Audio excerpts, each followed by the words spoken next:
नमस्कार विद्यार्थी मित्रांनो, एक एज्युकेशन महाराष्ट्र चॅनलमध्ये आपले स्वागत आहे. आज आपण इयत्ता 8वी विषय मराठी संकलित मूल्यमापन सत्र 2ची प्रश्नपत्रिका उत्तरासहित पाहणार आहोत. ही प्रश्नपत्रिका 50 गुणांसाठी आहे. वेळ 2 तास आहे. विभाग 1 तोंडी.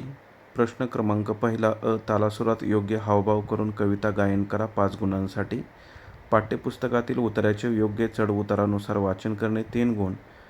विविध शब्दांचे संधिविग्रह विचारणे 2 गुणांसाठी. विभाग 2 लेखी 50 गुणांसाठी लेखी प्रश्नपत्रिका आहे. प्रश्न क्रमांक 2 अ. खालील उताऱ्याचे वाचन करून त्या खालील प्रश्नांची उत्तरे लिहा. खाली जो उतारा दिलेला आहे तो विद्यार्थ्यांनी व्यवस्थित वाचन करायचं आहे. त्यावर आधारित जे प्रश्न विचारलेले आहेत त्या प्रश्नांची सर्व उत्तरे लिहून दिलेली आहेत. शेवटपर्यंत व्हिडिओ पहा.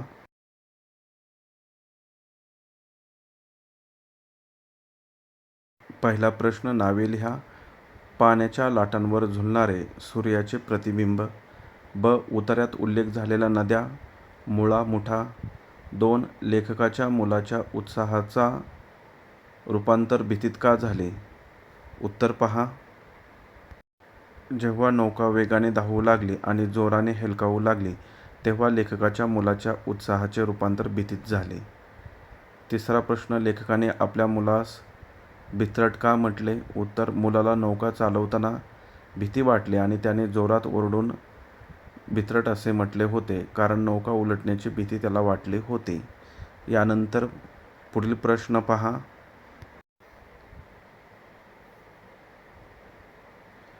पाखरांचा चिवचिवाट कोठे सुरू होता? उत्तर. काठावरच्या गर्द झाडीत पाखरांचा चिवचिवाट सुरू होता. ब. प्रश्न. खालील प्रश्नांची थोडक्यात उत्तरे लिहा. 6 गुण. 1. लेखक आनंदाने नाचणाऱ्या सृष्टीचा आनंद का घेऊ शकत नव्हता?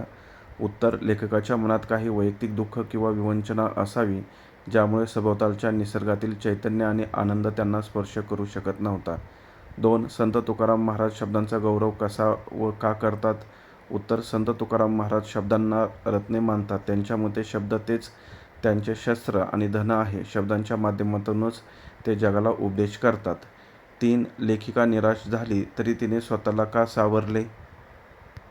उत्तर. संकटात खचून न जाता ध्येयाकडे वाटचाल करण्यासाठी किंवा आपल्या जबाबदाऱ्यांची जाणीव झाल्यामुळे लेखिकेने स्वतःला सावरले असावे. क. प्रश्न. खालील कवितेचे वाचन करून त्या खालील प्रश्नांची उत्तरे लिहा. आकृती पूर्ण करा 2 गुणांसाठी हा प्रश्न आहे. मातृभूमीची आरती करण्याची कवीची साधने. सूर्य, चंद्र, तारे. पुढचा प्रश्न पहा. कवीच्या जन्माला कुणामुळे अर्थ प्राप्त झाला? मातृभूमी किंवा आईमुळे. 3. कवी कोणाचे पांग फेडू इच्छितो? मातृभूमीचे. पुढचा प्रश्न. खालील शब्दास कवितेत आलेला समानार्थी शब्द लिहा. दुःख, व्यथा. प्रश्न क्रमांक 3 अ. कोणते लिहा. 3 गुणांसाठी हा प्रश्न आहे. शंखाखोरा म्हणून ओळखले जाणारे पक्षी. सूर्यपक्षी. एक टूथ नसलेला पक्षी. किवी. मोहिमेसाठी ठरलेले नाव. Operation flood. पुढील प्रश्न ब. वैशिष्ट्ये लिहून तक्ता पूर्ण करा. 3 गुणांसाठी हा प्रश्न आहे. फुलाचे नाव. झेनिया. देठ ताठ व लांब. पाने खरखरीत. फुले रंगीबेरंगी आणि विविध आकारांची. पारिजातक नाजूक व केसरी देठ असतो. खरखरीत पाने असतात. फुले पांढरीशुभ्र असतात. क. हे केव्हा घडते ते लिहा. 2. पाखरांचा थवा येतो जेव्हा दाणे किंवा खाद्य दिसते. परिच्छेद वाचल्यानंतर तो लक्षात राहील जेव्हा तो लक्षपूर्वक आणि एकाग्रतेने वाचला जातो. ड. रिकाम्या जागी योग्य शब्द लिहा. 4 गुण.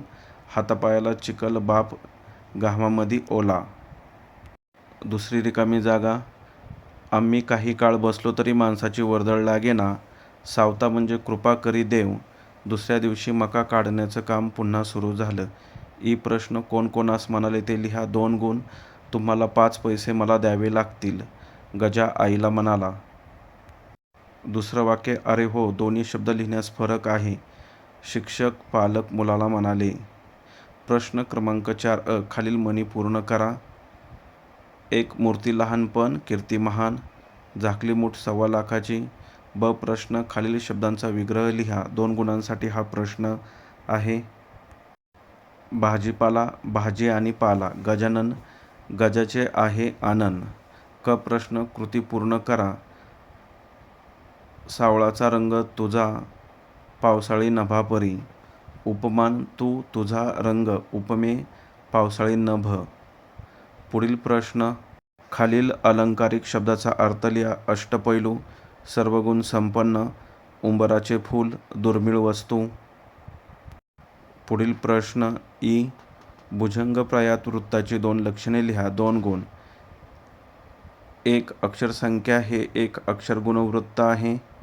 त्याच्या प्रत्येक चरणात 12 लक्षणे असतात. गण, या वृत्ताचे गण य य य असे येतात.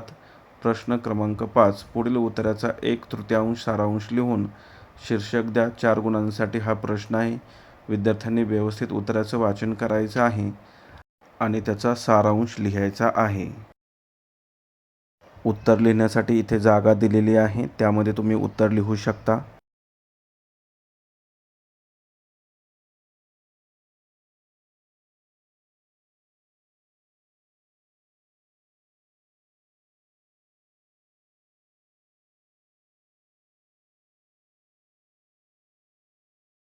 पुढील प्रश्न क्रमांक 6. खालीलपैकी एका विषयावर 8 ते 10 ओळीत निबंध लिहा.